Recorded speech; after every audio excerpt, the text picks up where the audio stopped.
Today we're talking about Rebel Without a Cause and Breaking Away. Two movies that are about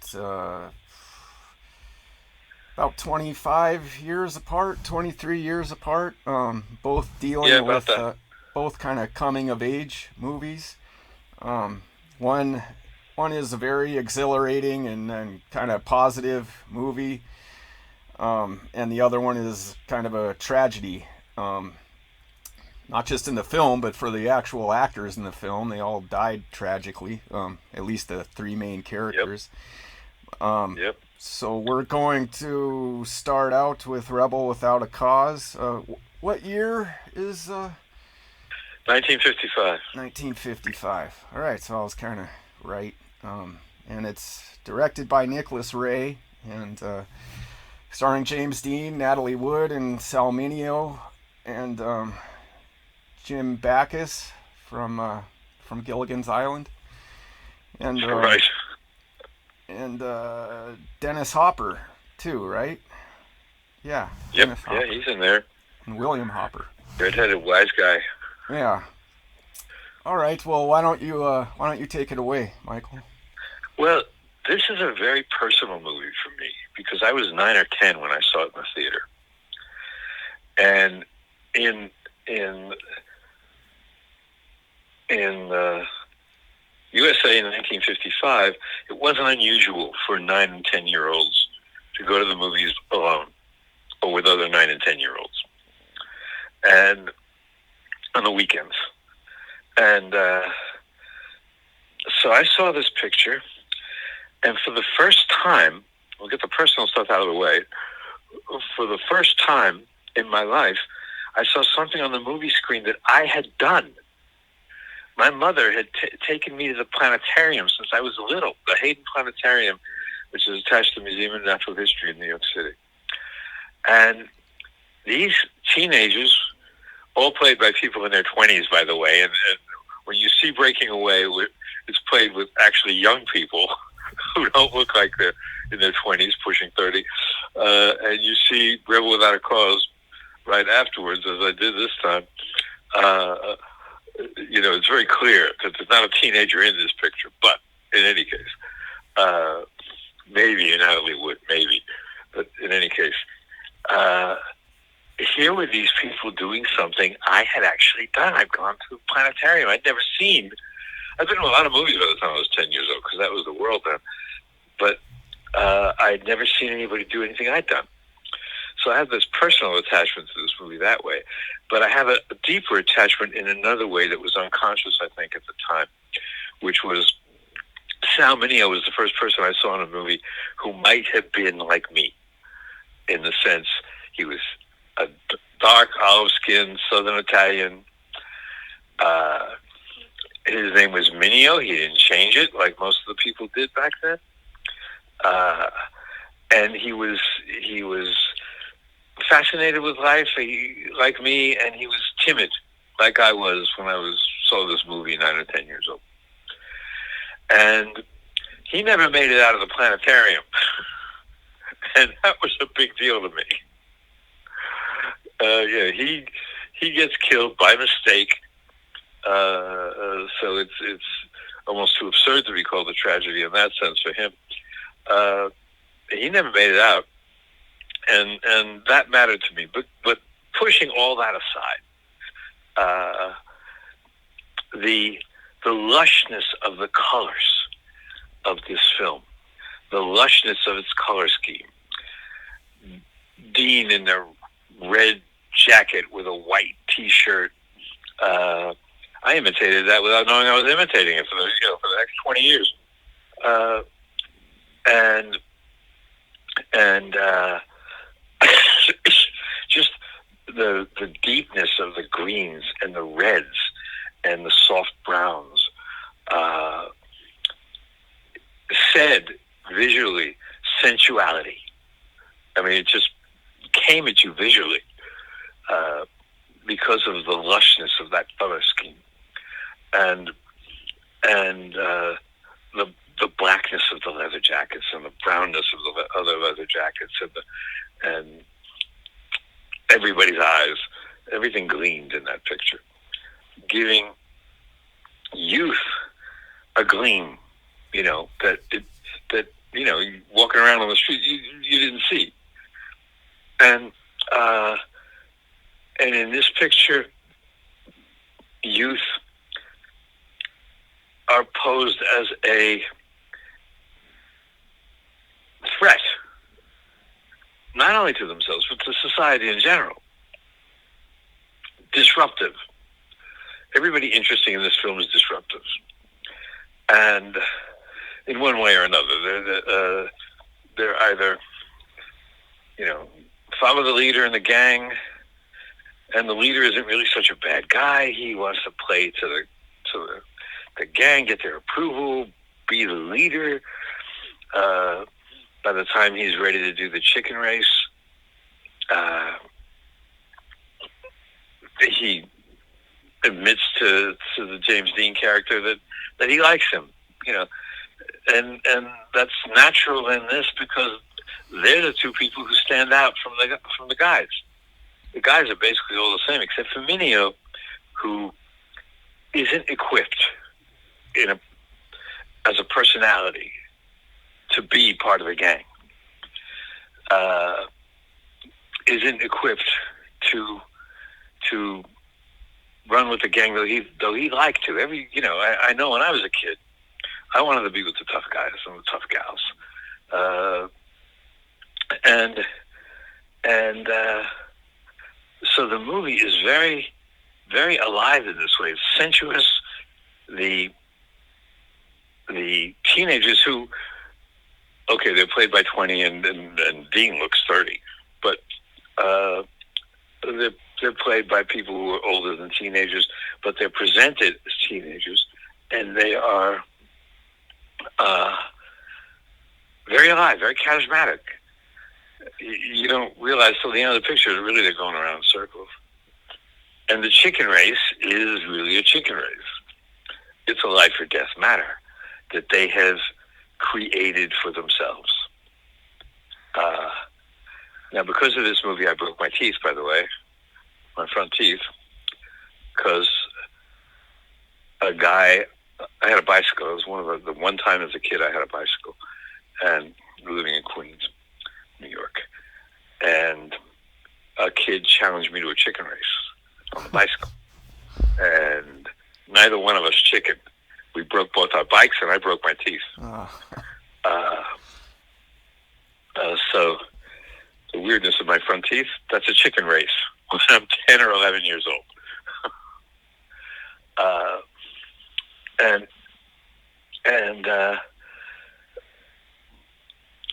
So it's very powerful in that way. It's a film in a sense.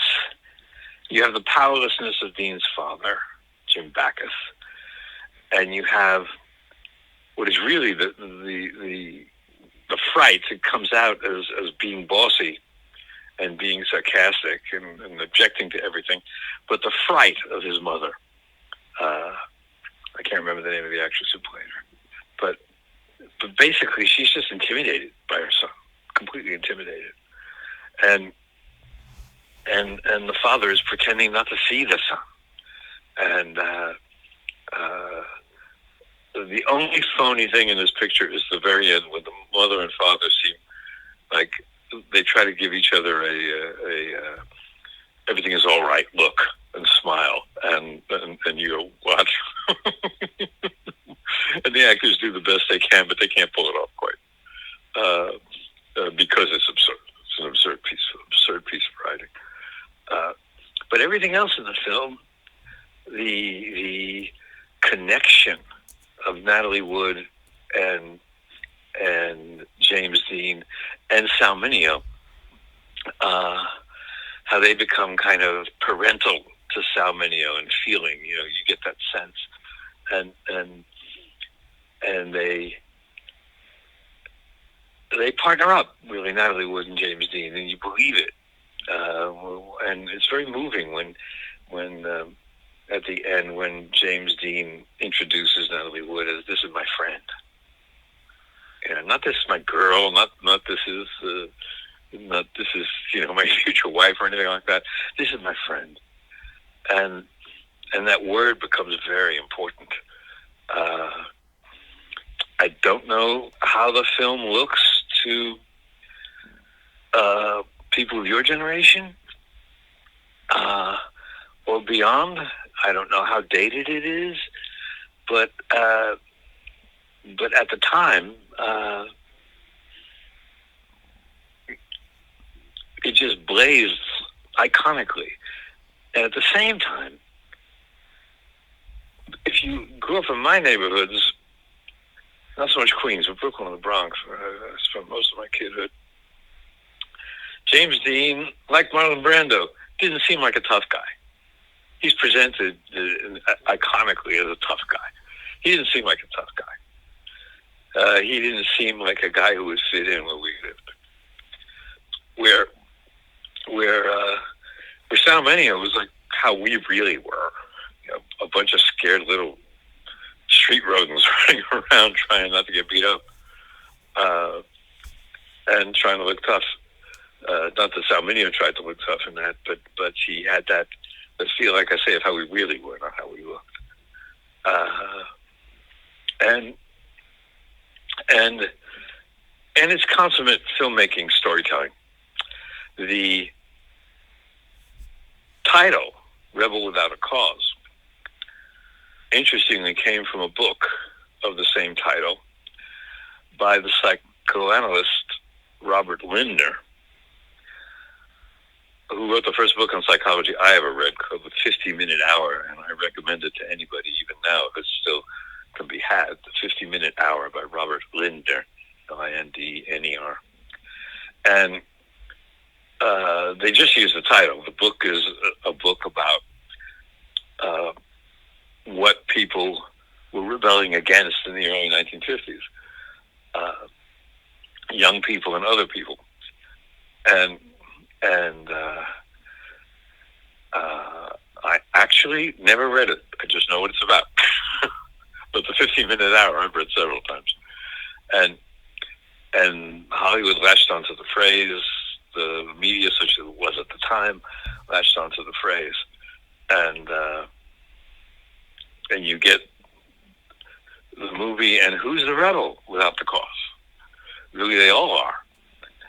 One of the standout things of this movie is that nobody wants to be like their parents.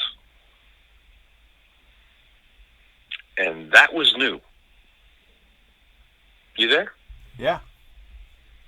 Okay, good. That was new.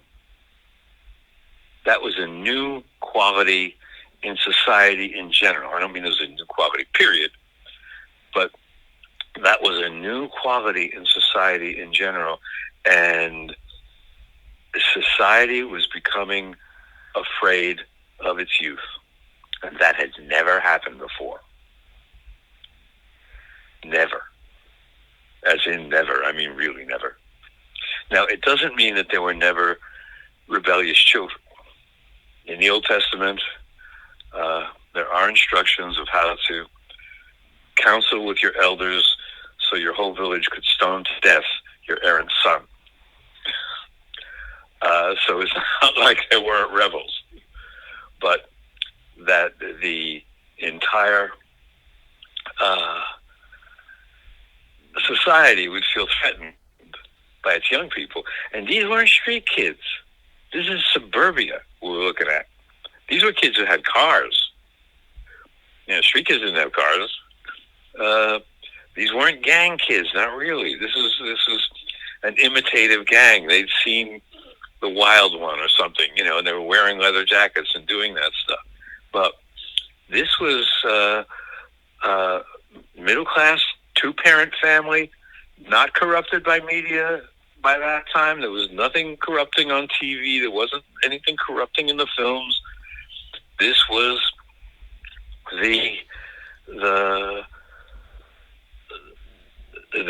the well-to-do, comparatively, middle class, not upper middle, not lower middle. We don't know what Jim Backus did for a living, but it got them that nice, comfortable house. Everybody lived in a nice, comfortable house. Uh, so what exactly? And that's where the title comes in: Rebel Without a Cause. Why were these people, these young people, so churned up? And there has not been a good answer to that to this day. It's 1955. Rock and roll has not really become dominant. It's not rock and roll that's doing it. Uh, and this isn't the generation that invented rock and roll. Really, the generation that invented rock and roll was born in the Depression. Uh, and uh, and yet the youth are seen as a threat. The youth have gotten the suburban life, which did not exist before World War II. They've gotten this new suburban life, and they have cars, and what are they rebelling against? Rebel without a cause. And that was that would come to haunt the culture. That would come to be the culture. For, in a way, to this day. And then, if you segue eventually into breaking away, the kids in breaking away are no longer a threat to society. They've been discarded by society. They're angry, but they're also helpless. And they don't have cars. I mean, they have this jalopy, but they don't have the nice cars that the Rebel Without a Cause kids have. And if you go to the end of Breaking Away, which is really speeding ahead, because why don't we wait to? Let's keep talking about Rebel Without a Cause.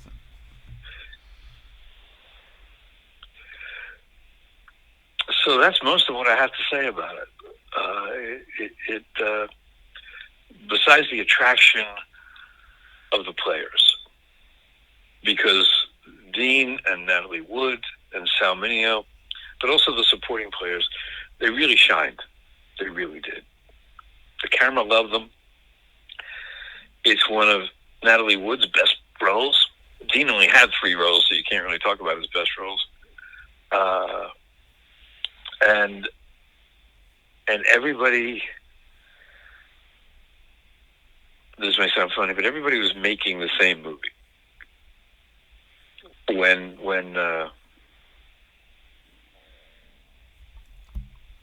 a movie is faltering, you see that the actors are making one movie, the director's making another movie, the writer tried for another movie. But in this, everybody is on the money. And actors and director, but also set designers and cameramen, and everybody is really on the money in this one. With a sense of a unified film that really, when you step back, is kind of rare. That the movie itself is iconic from the first shot to the last. And somehow it managed to make suburbia romantic. Don't ask me how. That's an alchemy. But and that's pretty much what I got on that picture. What about you? I like this movie as a movie and how it's shot and the acting and it's a good LA movie. And it's kind of about my father's generation during that time, and I think that he does portray that kind of realm of teenagerhood. I wouldn't really call it suburban. It's kind of on the edge of urban. That's like the planetarium, and even where they show James Dean and Natalie Wood living. In reality, is kind of on the edge of Hollywood or downtown or and people say that about this movie, that it's about suburban kids, but that doesn't really. I mean, they're not poor kids, they're not working class kids really, but I feel as though it is kind of an urban film. Maybe just because I grew up in LA and I recognize everything, but Right. the movie itself, the I think the message of the movie is awful. Like the whole, they never you they could have addressed the societal influences that made these kids the way they are, because there is answers to that. The Mm-hmm. nihilism and the hopelessness, which is really, it's really pointed at in the planetarium scene where they're kind of Right. confronted with how insignificant they are in the whole scheme of Mm-hmm. things, by looking at the universe and thinking about how they're just like a little speck of dust in this whole scheme. But as far as why are they like that, I think that there was a societal confrontation with juvenile delinquency in the 1920s, especially. Um, in my library, there's a lot of old periodicals from the 1920s and the early 1930s, Mm-hmm. and juvenile delinquency is like this giant thing that everybody's concentrating on: joyriding and alcohol abuse and flappers, and like the 1920s seems kind of like a dry run for the 1960s. Um, Mm-hmm. Mm-hmm. and and the other thing that's not, I think has an effect on these kids is the bomb and the hopelessness of the whole, having to confront the reality of that kind of devastation that they've Mm-hmm. humanity's never confronted that before. Like a war is a contained local thing, um, whereas with the bomb, it's, it could just potentially wipe out, all of humanity. At least that's what they're being told it could do. I'm not sure if that would Yeah. actually happen in reality. But I think that's it. So the problem I have with this movie is that there is answers to why they're like this. The other thing is the pop culture part of it. I do think that beginning in the late 40s, you could say with like the film noir genre, and then the kind Mm-hmm. of Mm-hmm. the bebop uh, culture of that kind of jazz and coolness and being hip, Mm-hmm. and like the beatnik culture, the darker sides of those things, like growing heroin use and the use of marijuana and things like that. And it's really interesting when you actually look at Nicholas Ray and his Mm-hmm. career, because he starts out working for the United States Office of War Information uh, in the early 40s, in the early part of the war, and working for Voice of America. And then he's got all these communist affiliations, so the FBI starts investigating him. And J. Edgar Hoover wants him put in custodial detention, because of all his. He's just kind of like an out and out communist, but the Justice Department squashes that. And you see this pattern throughout Ray's life, where if anybody should have been, was, I don't mean should have been, but under the whole blacklist investigation, communist investigation, of Mm-hmm. McCarthy, if anybody should have been, put up on a stand and interrogated, it was Nicholas Ray. But somehow he always like weasels his way out of these things. If you look at his career, and he's never, I guess he testified in private, in that Uh-huh. whole thing, but the guy is deeply involved in propaganda during World War II. I mean, the Office of War Information becomes later on becomes this, all these other organizations that work on propaganda for Europe in general, especially Germany, but and like changing the minds and the hearts and minds of Europe. But the as far as the movie itself and the characters, pretty much everybody in this movie is a narcissist except the castrated father. He's like the only selfless person in this movie. He's just constantly trying to True. help everybody, but he's portrayed as this, and it really becomes a template for how fathers are portrayed gradually over the next 50 years. These like kind Yes, of that's true buffoon too. clown guys that can't have no control over their family, and they're constantly being walked over. And Hmm. the Natalie Wood's father in this movie, that whole dynamic is another weird thing where she keeps trying to like kind of manipulate her father into paying attention to her through sexuality, and which Hmm. is just kind of bizarre. And her father comes off looking like this stodgy asshole, but like how do you react to that, you know? Like how Yes, uh, very good. um what is the proper reaction to your daughter like flirting with you? And I mean, I don't have an answer for that. And and then the other character in it who isn't portrayed as a narcissist is the state, is this cop who Hmm. seems to kind of Yep. like care about in some ways, or is trying to. He's actually the only like solid patriarchal figure in this movie, Hmm. which just Hmm. seems really sinister to me in a way. And it it just seems like a weird kind of,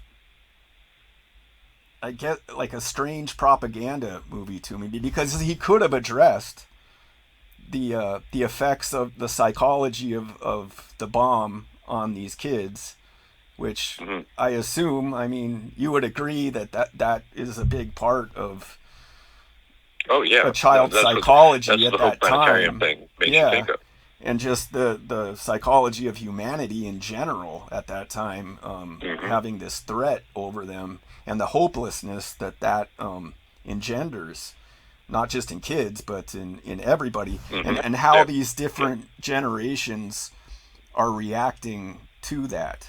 Um, and I think that there's a certain uh, in the parents' generation of this movie, I think that there is a certain kind of weird death wish where they just are kind of like Hmm. accepting that everything's just going to get blown away, and they don't uh, care. Like there's a kind of shadow um, psychology that they wouldn't admit to, but is there. And then in the kids, there's all this energy that they have, this teenage energy that isn't being directed anywhere. That's Hmm. not. There's nobody directing it towards nationalistic, like like uh, like the way John Kennedy kind of tried to direct this youthful energy towards, do what you can for your country, not what your country can do for Hmm. you. Hmm. Um, and and that lasts, I mean, that keeps going. That um, but there's always these attempts over the next kind of 40 years to for of the youth to direct their energy towards something beneficial.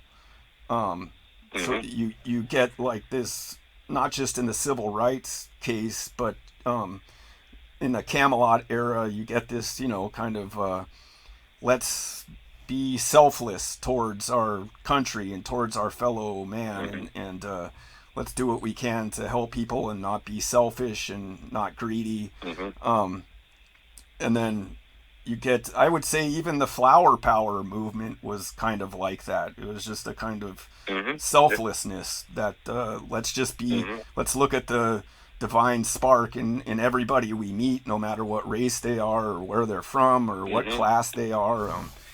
And all those things are kind of distorted and smashed and over time. And by the time you get into my generation, there's still that directionless energy. I mean, I don't like my generation, which is very small, but seems like there was a lot of media pointed at us, like teenage media pointed at us. I mean, Hmm. Hmm. there is no focused um, direction for that energy. that I can think of Right. at all, and it kind of just flies off in all these different directions, which a lot of them are nihilistic and selfish and greedy and self-serving. Um, so I just as a document of that time, I think it's really cool, and I Mm-hmm. think Nicholas Ray is a great director too. Um, Mm-hmm. but I just it's kind of strange how his career kind of like disappears in a sense. Not disappears, but just kind of falls apart after this period Yes. of time Yes. too. I would say James Elroy actually came out with a book a few years ago called Widespread Panic, and it's all about this guy who was a detective back then, or like a guy who did kind of undercover work for different for the FBI, and a guy named Otash Mm-hmm. that was a real detective back then, and like half the book is about the making of Rebel Without a Cause and all like Really? the background and all the kind of scandalous things that went on during the making of Rebel Without a Cause and everything that was going on Huh. in LA at that time. That's pretty interesting book. It's a pretty fast read too. Yeah, you should check it out. But yeah, I mean, like they used to show this movie on the local LA stations when I was young, and I'd watch it with my mom, and my mom Mm-hmm. loved James Dean and everything. And that's another thing is that I think that a bunch of teenagers are going to go watch this movie at the time, and they're not going to be Mm-hmm. able to do the analysis of it. They're just going to look at these Right. people as icons, right? And Mm-hmm. they're going to Mm-hmm. start wearing the James Dean jacket, and they're going to start acting like Mm-hmm. Natalie Wood, and maybe there's a closeted gay kid that looks up to Sal Mineo. I mean the one of the things that kind of passes by in this movie is that Sal Mineo's dragged into the police station for killing a litter of puppies. Yes. Yes. Like this is not somebody that you want to be sympathizing with or identifying yourself with, right? Um, uh, yeah, that kind of goes by invisibly. I know when I was a kid, it went by invisibly. I didn't take it in at all. yeah, which is very bizarre. And Yes. if you're making this movie and it's obviously directed towards teenagers, you know that like all the Yeah. teenagers are gonna go crazy about this movie, and it it doesn't tie itself up in the end with any real moral, No, it uh, does not. at least genuine morality or answer, or it's just this kind of cheesy uh, thing that nobody could really believe. Like I mean, I'm putting myself in the mind of like a 17-year-old going to see this movie at the time. You would just be like, oh, they had to make that ending because Hollywood, and they had to make the parents Yeah, happy or the for me, critics the happy. ending is when James Dean says, "This is my friend." Yeah, That's where the story ends. The movie goes on after that, but that's where the story ends. yeah, yeah, and yeah, the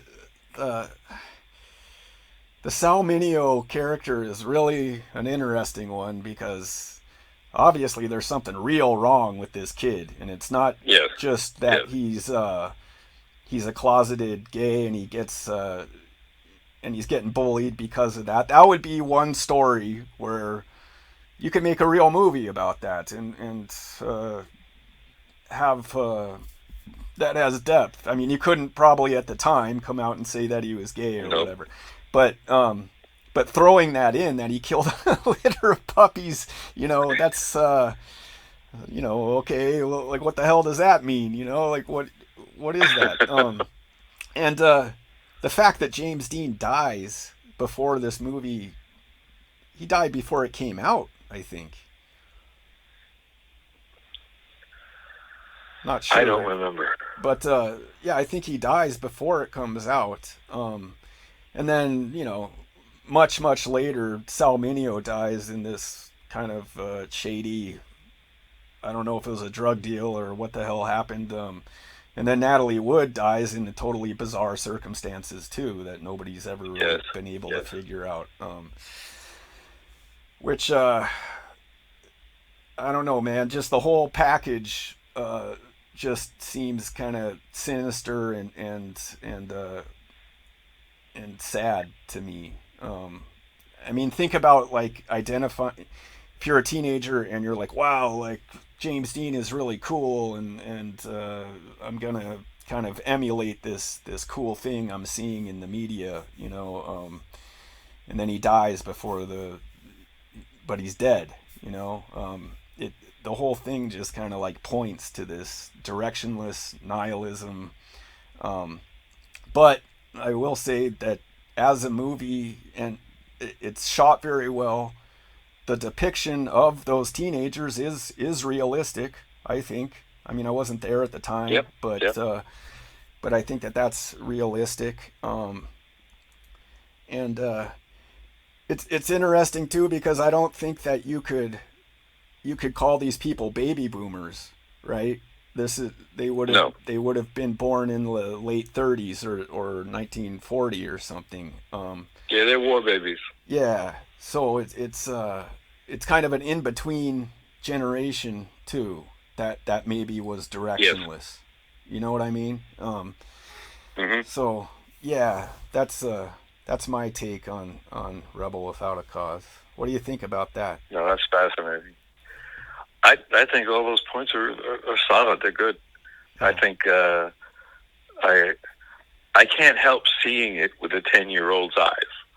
Yeah, sure. And, That's when I saw it. you know, and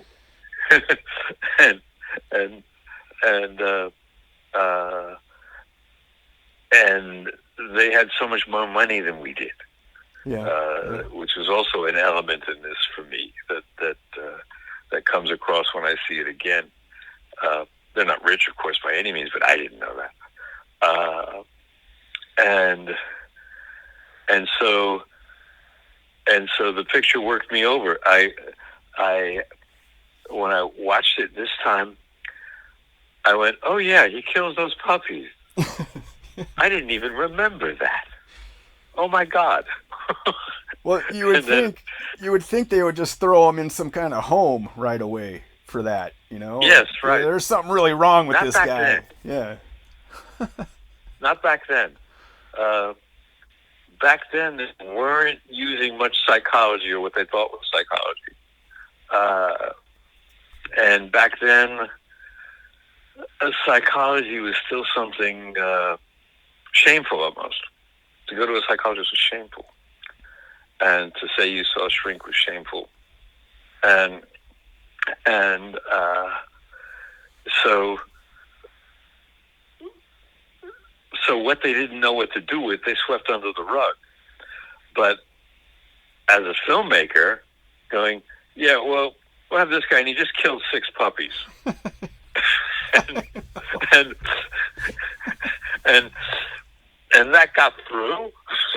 I mean, nobody in the studio went, wait a minute, you can't have somebody sympathetic and just kill 10 puppies. 6 puppies, whatever it is. Yeah, that's true. The guy killed puppies. We can't make a sympathetic character here. But nobody did. Everybody just let that go. Yeah, yeah. And so when I saw it this time, that became paramount while I was seeing it, and I made a note of it and everything. But when I just talked about it, I'd forgotten it again. Just totally blocked it out. Because I saw myself in that character. Sure. When I was 10. Yeah. And he was afraid like I was afraid. And he was dark and Italian like I was. Yeah. And so I didn't want to know that he killed 10 puppies. I was going to kill 6 puppies, whatever it is. I wasn't going to kill puppies. Yeah. Well, I think that's another really interesting thing about this movie is that the 4 characters, if you include the guy who dies in the chicken race, right. A teenager is able to see himself in all of those characters, right? Like, yes, that's true. There's the guy that has the kind of overwhelming courage. You know, the guy who dies in the chicken race. He's kind Yeah. of, Yeah. but he's still, he's kind of doing it to look cool in front of everybody. He still needs acceptance of his peers through that toughness. And then there's the Salminio character, which I think any teenager could identify with, the insecurity and not the killing the puppies, but the you know, any teenager could identify with that character. And then and then both, Natalie Wood and James Dean, it's kind of an obvious psychology of a teenager, and just or even somebody just going through puberty, and all the confusion and insecurity. So it kind of like has something for everybody in each of those characters. So it's an interesting thing about it. Yeah. But why don't you ready to move on to Breaking Away? Yeah. Okay. Tell me about Breaking Away. Okay. So I was 6 years old when Breaking Away came out, and my mother and I lived in La Jolla, California, at the married student housing there, and there was a bookstore called the Unicorn, and in the back of this bookstore, and then kind of over to the side, they had kind of broken through the wall of this bookstore, and there was a theater next to the bookstore that was kind of part of the bookstore, but it was a pretty good sized theater, and but it always showed kind of art movies and kind of independent movies. Although this film is I think it was made by a big studio, and Peter Yates, the director, was the director of Bullet, of all movies. Yep, The Bullet, The Friends of Eddie Coyle. Yeah. The Dresser, which won an Academy Award. Yeah. Yeah, which it's kind of different for him to make this movie, but he you can see some of the things that you can see some of the things from Bullet, like the car chase scenes and his directing kind of working its way into this film. And so I saw this movie when I was 6 years old, and right away it became my favorite movie. And I'm not really I've been thinking a lot about why it was my favorite movie after I saw it, and why it affected me so deeply. And I think that a lot of it had to do with living right next to UCSD, which is if you're talking about brutalist concrete structures like in this film, UCSD is like one of the finest examples of brutalist architecture. And not ugly, like they really did something with it there. That like if you look at the Salk Institute on the UCSD campus, it's actually really beautiful. But the whole story about them being in a college town, but being the locals, I think I could also relate to that too. Even though my mother was a student there, my family had kind of lived in that area for at that point like 30 years. So I think something about that and just the college seemed very familiar to me because I spent so much time in that environment. But also just the lightness of this movie and the comedy in this movie, and the real genuineness of this movie, I think really affected me. And it's also just a really genuinely exhilarating movie. I think it's one of the most rewarding and exhilarating sports films that has ever come out. And it came out around the same time as Rocky too, which is also I like Rocky a lot, and I think it's also a really these movies kind of put the tingles up your spine, at the end of the movie. But the difference in Breaking Away and and I also want to bring up Bad News Bears too, which is another exhilarating sports movie that I have a lot of problems with it, but it's a good movie. Um, the difference between Breaking Away and Rocky and Bad News Bears and a lot of these other sports movies about the underdog coming in and making it is that in Breaking Away they actually win the contest, whereas in Yes. those other movies they always lose, but they're like happy anyway and they did their best and everything. But in this movie they actually win, and it's not cheesy. It's not like you Yep. can believe that they actually won, Hmm. and uh and that's and you really do feel exhilarated at the end of the movie. And there's a lot of other factors in this movie. The the juxtaposition of I guess in Britain you would call it the town and gown. Hmm. The townies and the college people and the class differences there, um, and how all that works and how that works out, which is addressing that in 1979 is I don't think that was being addressed so much at that time in film. No, I think Breaking Away is one of the only movies Yeah, in American sound films that that directly addresses class. yeah, You can count them on your fingers, basically. yeah, I yeah, mean, From Here to Eternity, Breaking Away, and then I Had to Fish. yeah, You know, yeah, and yeah, the scenes with his father, especially when his father uh,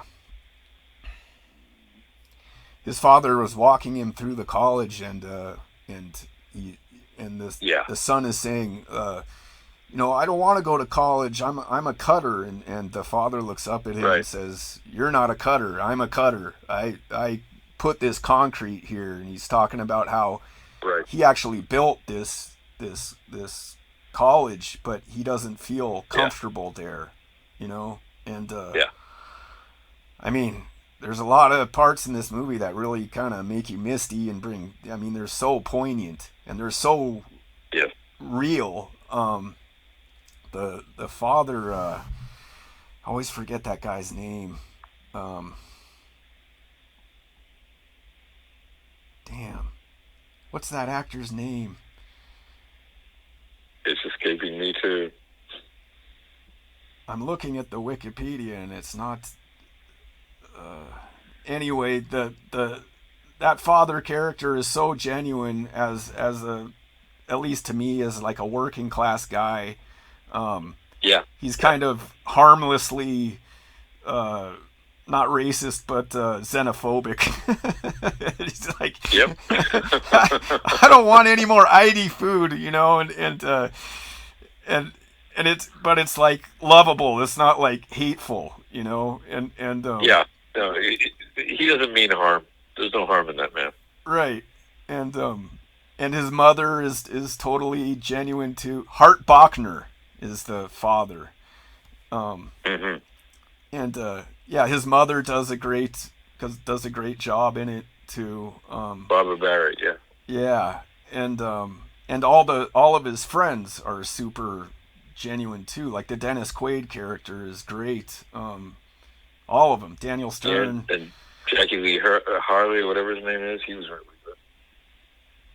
Yeah, The short kid. yeah, right. Yeah, he was. I told you to watch Dark Shadows a while back, and he Yeah, plays the handyman in Dark Shadows. He actually right, kept right, kept, right. kept working through. You'd see him pop up in movies over time. Yeah, but yeah, he's so good in this movie. That I always remember that scene where the guy tells him to punch out, and he actually punches he's like punch out Shorty or punch in Shorty, and he Yeah, punches the time right. clock, and but It bashes the time clock, right? yeah, what did you think of it? Uh, I was looking at it. It was weird to watch it after Rebel Without a Cause. I went, wow, these are believable teenagers. These are believable teenagers. even though the first believable teenagers aren't really teenagers. These really are teenagers. They're believable, Yeah. and the difference, and that if I had a critique of it, it's that again, the film leaves you with the problem. Is the only solution to go to college? Right. Yeah. Yeah. I What are agree. these other guys going to do? You Yeah. know, and that's a kind of gaping hole that's not addressed. But aside from that, there's a sweetness to this film that's genuine, Yeah. that isn't phony. And as a friend of mine would say, if you can't see that, I don't want to be in the same room with you. there is a sweetness in this film, and a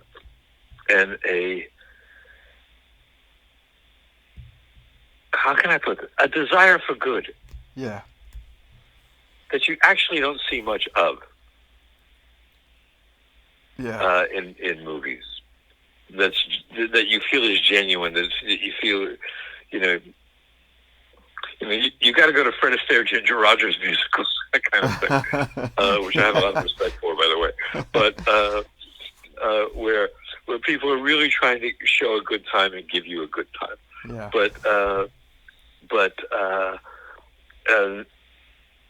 And I think it was gutsy of Peter Yates, who's really a tight director who works with stars, experienced actors, to take all these for the adult lead, and make a movie with them, and you're seeing how can I put it, a doable sport. Most of us can't be boxers and can't be basketball players or football players, Yeah. or even great baseball players, but we can ride bikes. Yeah. And we can ride bikes. We know what that is. Everybody knows what that is. And so there's a commonality to this movie that you do not usually see on the screen. On the screen, people aren't usually doing stuff you can do. Or that you would do. And here they are. They're concerned with winning a bike race. They are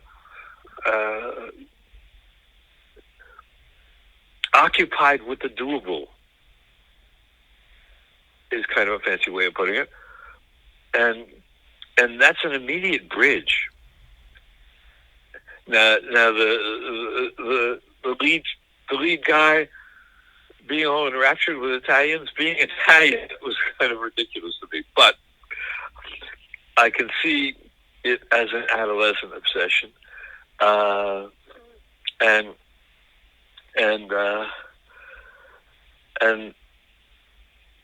the lead, the sort of romantic interest, she didn't really have much of a part, but was kind of flat. But those are quibbles when the movie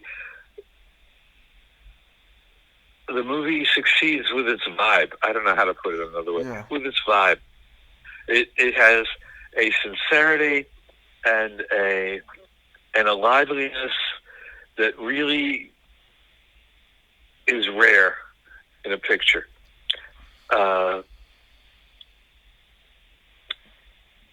And it's, if you see this movie and The Killer of Sheep, Yeah.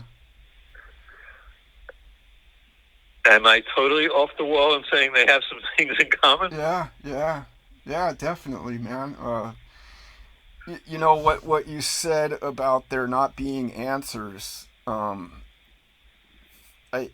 don't I almost don't think that there should be answers for these guys' future, and each one of those characters, each one of his friends has his own vignette where he's confronting his future, right? Like, Mm-hmm.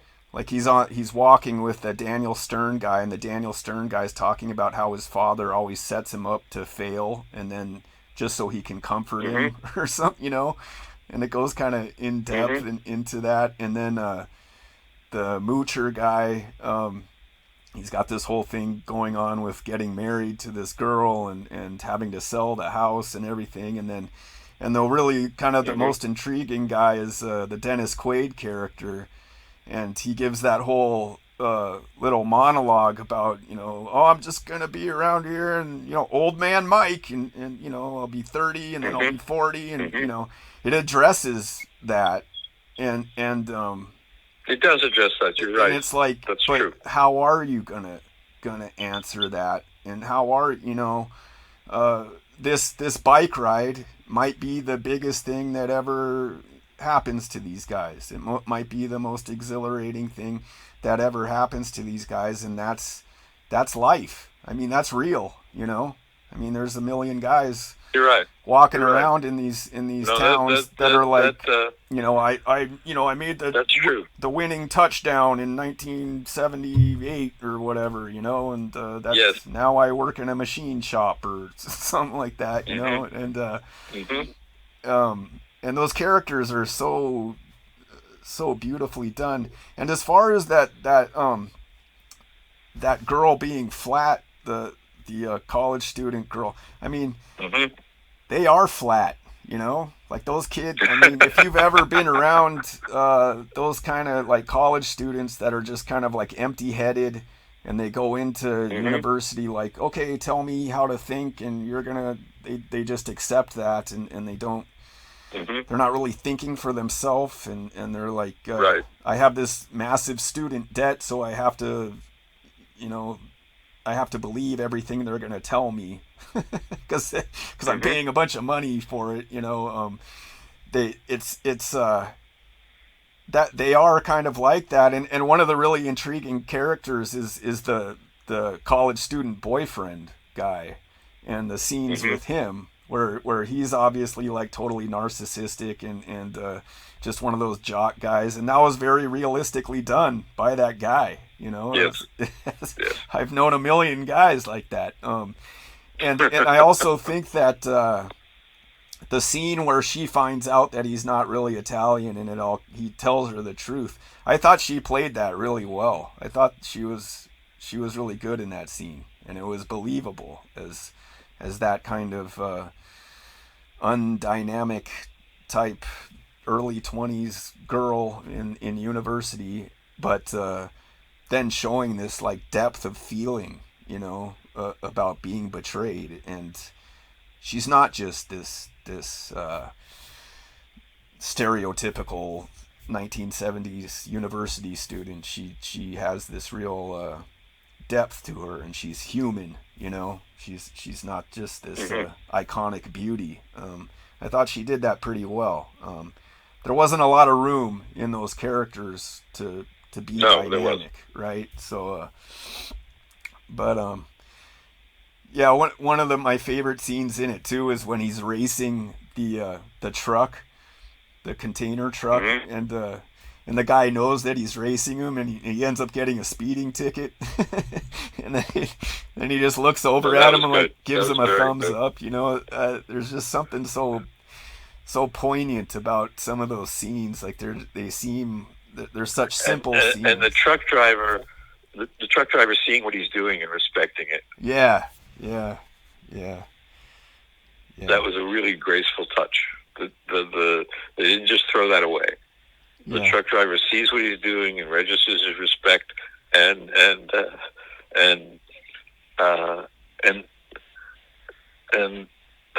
that was an important moment to me. That registering of respect. Yeah, it's interesting when you look at this movie in a generational context too, and how these different generations are relating to each other. How he's relating to his father, because he can't go and be a cutter because there's no industry for that anymore. His only real choice, if he wants to be financially secure, is to go to college in a way. Mm-hmm. Um, and that's not so blatant in this movie. It's not. It's kind of hinted at that there's these all his whole friend milieu doesn't. There isn't anything really out there for them as working class. Mm-hmm. The And that's the first generation, really, where college became not an option, but the option. yeah. Because even in my generation, you didn't have to go to college to make a living. Yeah. You know, my uncle was a presser. I had another uncle who was a truck driver. I had another uncle who was a mechanic. And they all managed finally to buy houses on Long Island. Yeah. Not great houses, but houses. And support their families. Yeah. And that kind of thing would become impossible. Yeah. Yeah, that's a kind of sad part of this movie, and it just occurred to me that the father gets out of that job after they build the college. I assume that job kind of Mm-hmm. tires out, and then he takes this job as a used car salesman where he's just being openly deceptive, you know. And he's like openly lying to these kids about their cars. The part where like he has to stop the car and then he can't start it again, and there's like a whole family in the car with him, and you know, it's just so shameful, right? And then the other guy brings back his car and tries to get a refund, and he's like, there's no guarantee. Did you write it down on paper? Do you have a signature for that? I mean, it's funny, but it just occurred to me that it's actually like really sad too, because he's being dishonest, you know, and because he's not a sleazeball, but he has to behave like one. Yeah, he feels he does. Yeah. You see him at home. He's not a sleazeball, but he goes to work and he becomes a sleazeball. Yeah. Yeah, that's interesting. I didn't even think of that before, but that just occurred to me. Yeah, it's a nuanced film in some ways, but and it's a dynamic film with to include all those different things with just the sports part, which is and the physical achievement part of the movie, because it is a sports movie too. Besides all those other things, because it really kind of goes in depth, like it shows him like calibrating the wheels on his bike and training and you know really going through pain to train and do all that. You know, it really is one of you know, it's got the training part of the film, like you'd see in like Rocky or something like that. And but so it is a sports movie too. Yeah. Yeah, what did you think of the end of the film? I thought it worked. I thought it was a. You felt that the character had gone his distance, the main character, and I guess that's what I ask of the film: are these people going their distance, as presented by the film? And I think he went his distance. You know, he will be a different person. He did make the stage between not growing up and growing up. I mean, he becomes a grown-up at the end, but he's not stuck. Yeah. Yeah. There is kind of a added on happy ending to the film where he meets the French girl and all. Drives by his, and that's lovely. Yeah, it's not. I mean, when he rides by his father and says bonjour, and then Hart Bochner is like, "What?" Yes, right. It's French. Yeah. Okay. Well, is there anything else you wanted to say about the Breaking Away? No. Yeah. Okay. Cool. No, I think okay.